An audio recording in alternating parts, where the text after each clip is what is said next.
All right, welcome to another edition of the Beyond the Blade podcast. We wanted to switch it up for this episode. We wanted to bring our Instagram patient questions on to the podcast so we can better explain it. I want to be able to give people deeper explanations. I love Instagram. It's great, but these very, very short, like 10-second explanations I don't think are good enough, and so that's why we're here. So let's talk about these questions. The first one is 55 too old for body work? Absolutely not. I really think at 55, you're just really starting out here in the world of plastic surgery. There's just so many options when it comes to you in surgery at 55. Really, it's not really about 55, 65, 75, 45.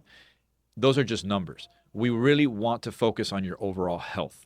Okay, if you're a very healthy 55, 65, even 75-year-old patient, and you want to make certain modifications to your body and you want to feel better about the way you look, or maybe you want to make functional improvements, and we spoke about this in a prior podcast regarding blepharoplasty surgery, for example.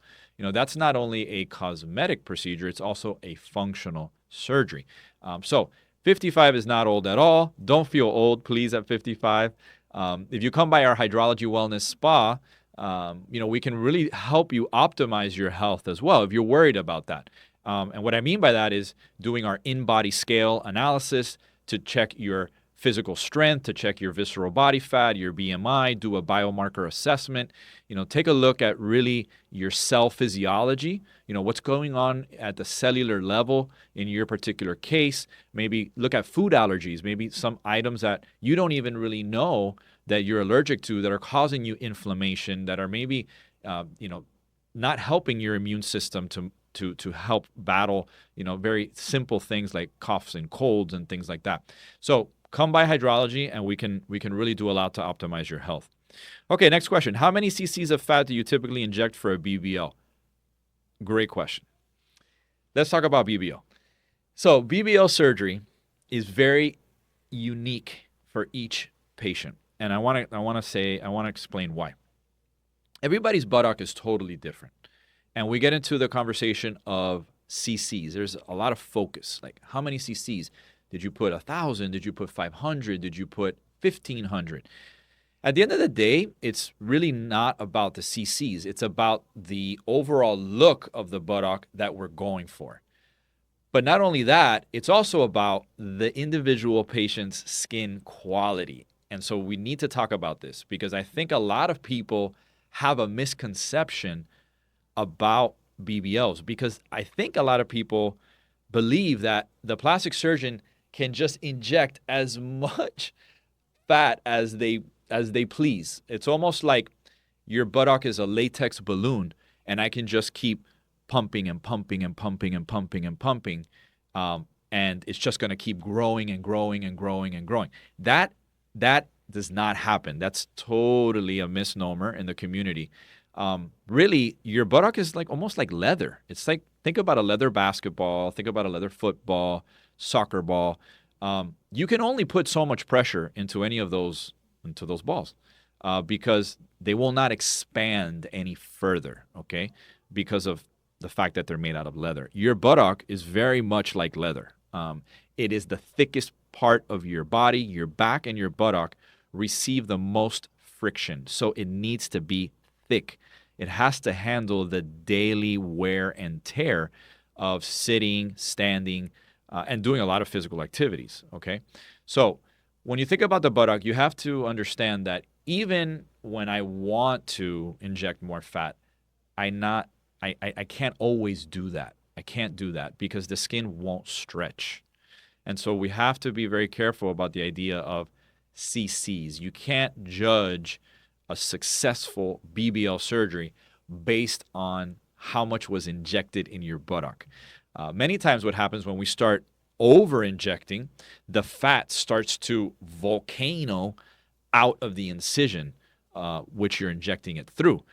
Because of the pressure, it starts to build and build and build, and the fat has nowhere to go, and so it literally spits right out of the incision.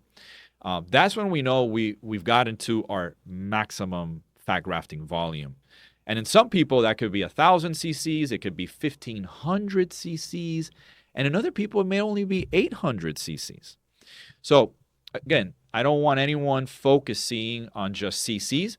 I want them thinking about what are the skin qualities of their buttock, what's the anatomy of their buttock, and we get into some very interesting buttock shapes. And I've seen all different types of deformities of the buttock, quite honestly, where we have a lot of flattening of the bottom third of the buttock.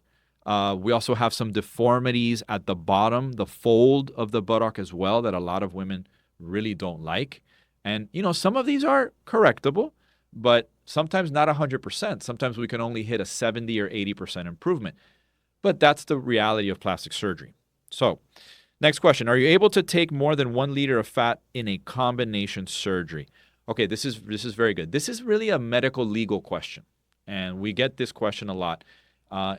If you are in the state of Florida, and I cannot really speak about any other states because my license as a physician and where I practice is based in Florida. So I know Florida law when it comes to plastic surgery. So in Florida, you cannot take more than 1,000 milliliters of fat at the same time when doing combination plastic surgery. What does that mean? Combination plastic surgery is anything where you do more than one operation at the same time. So a mommy makeover, combination surgery. Why? Because we're doing breast and tummy tuck, right? Facelift and liposuction. That's a combination surgery, okay? Even something as simple as upper eyelids and liposuction. That's a combination surgery. So 1,000 milliliters would apply. When 1,000 milliliters does not apply is when we're only doing liposuction. It doesn't matter if you're doing fat grafting to the buttock, to the face, to the breasts. That's not considered combination. If we're just doing lipo and we're doing fat transfer, that is not a combination surgery. And we can take up to 4,000 milliliters of fat. That's 4 liters of fat that we can remove when we do only liposuction, plus or minus fat transfer. Okay. Why was that created? And I'll just give you some insight. It's all about patient safety. It's all about being careful not to overdo the liposuction as a plastic surgeon when you're combining different operations. Because the more combination surgery you do, the higher your risk of a complication after surgery.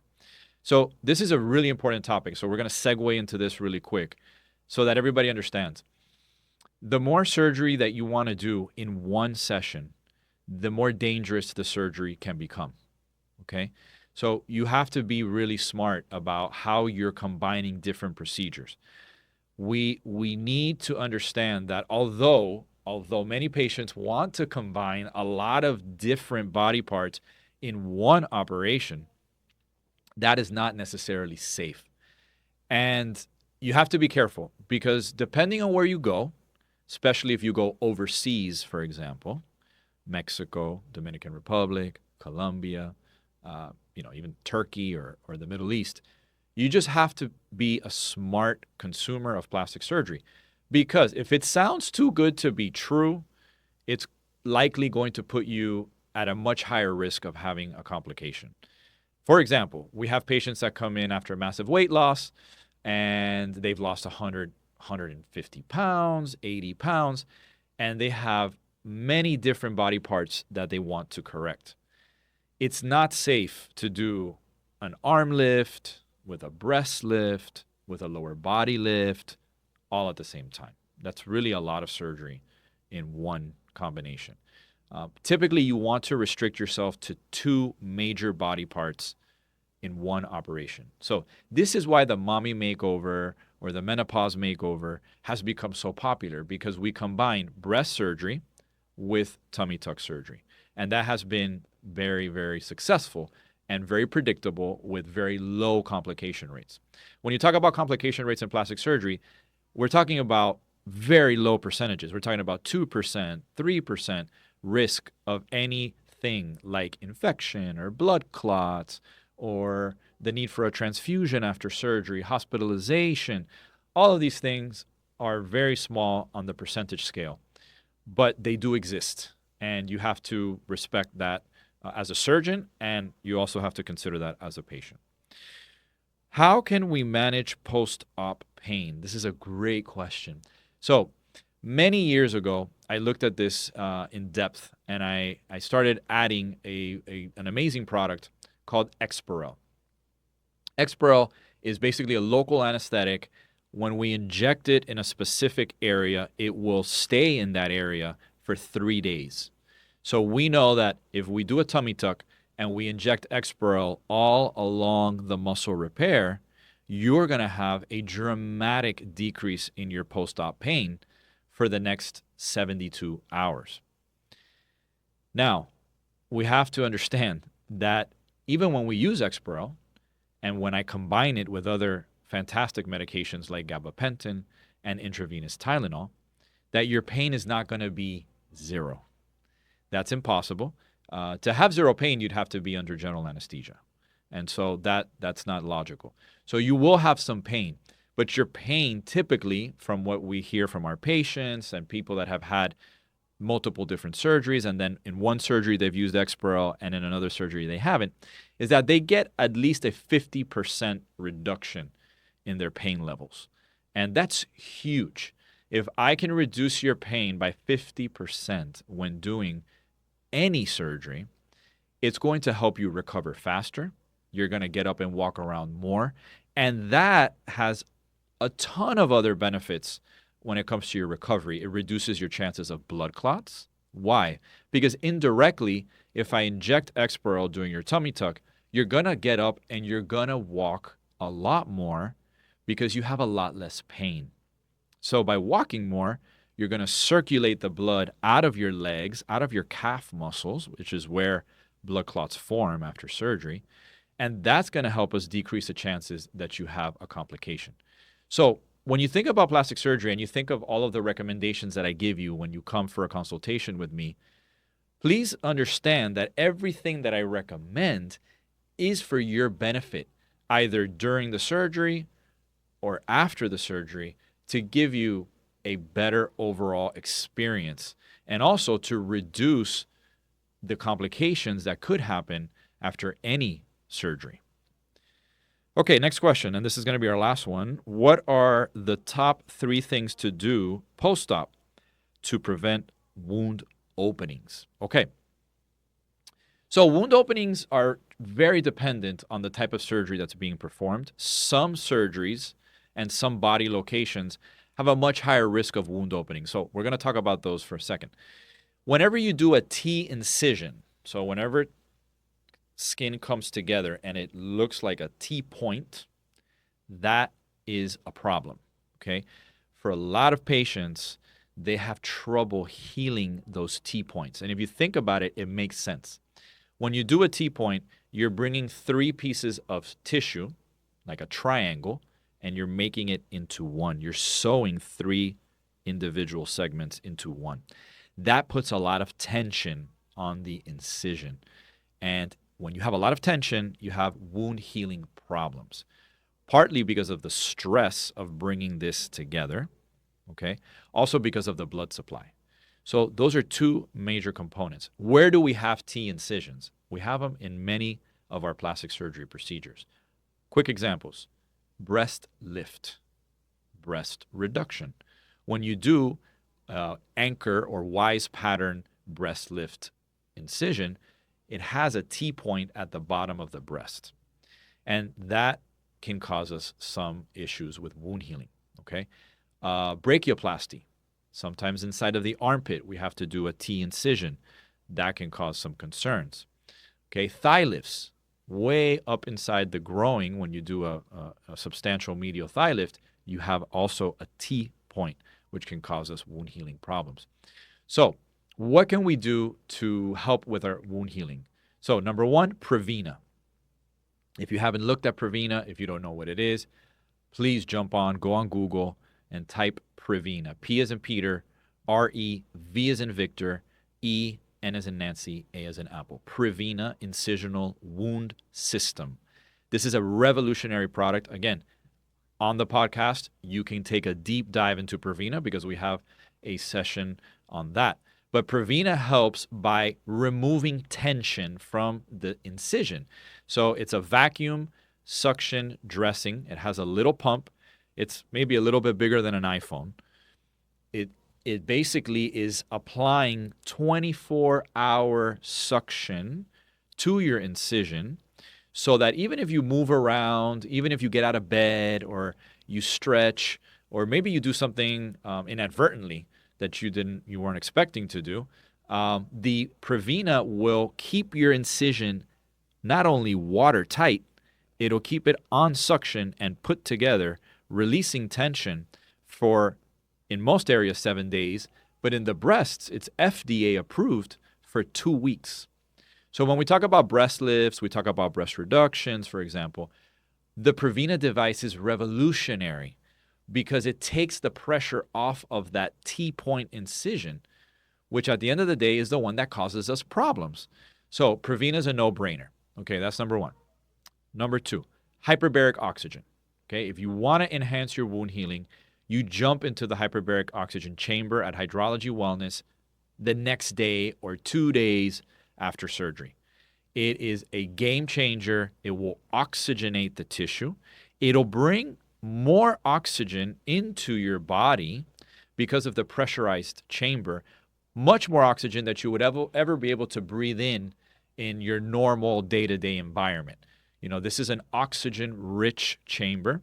It's very comfortable. At Hydrology, we specifically collaborated with a hyperbaric oxygen company that provided us with almost like a recliner that you can sit inside of the chamber. So that makes it really comfortable for our tummy tuck patients, our lower body lift patients, and just the public in general that just want to lounge for about an hour. If you're going to do hyperbaric oxygen, you need to do at least 3 sessions per week for at least 2 to 3 weeks. So we're talking about at least 9 sessions to really feel and see and experience the wound healing benefit. One of the ways that it really helps with wound healing is because it decreases your inflammation.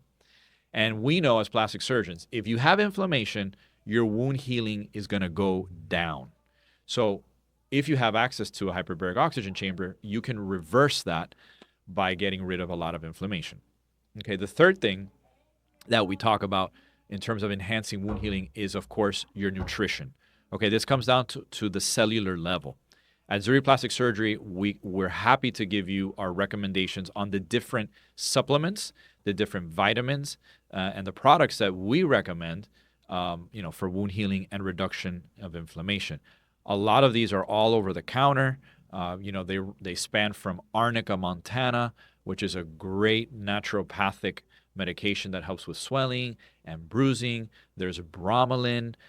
There's also vitamin C. There's zinc. There's L-arginine. There are a host of really, really good supplements, in addition, of course, to a high-protein, low-sugar, low-carbohydrate diet, which is what's really going to set the stage for cellular health, cellular turnover, and improvement in wound healing. So those were some of the Instagram questions that we wanted to cover with all of you today. I hope that this was very informative for everyone. I hope that you can subscribe to our either Spotify or YouTube podcast channel so that we can keep bringing you some really cutting-edge educational content. Thank you.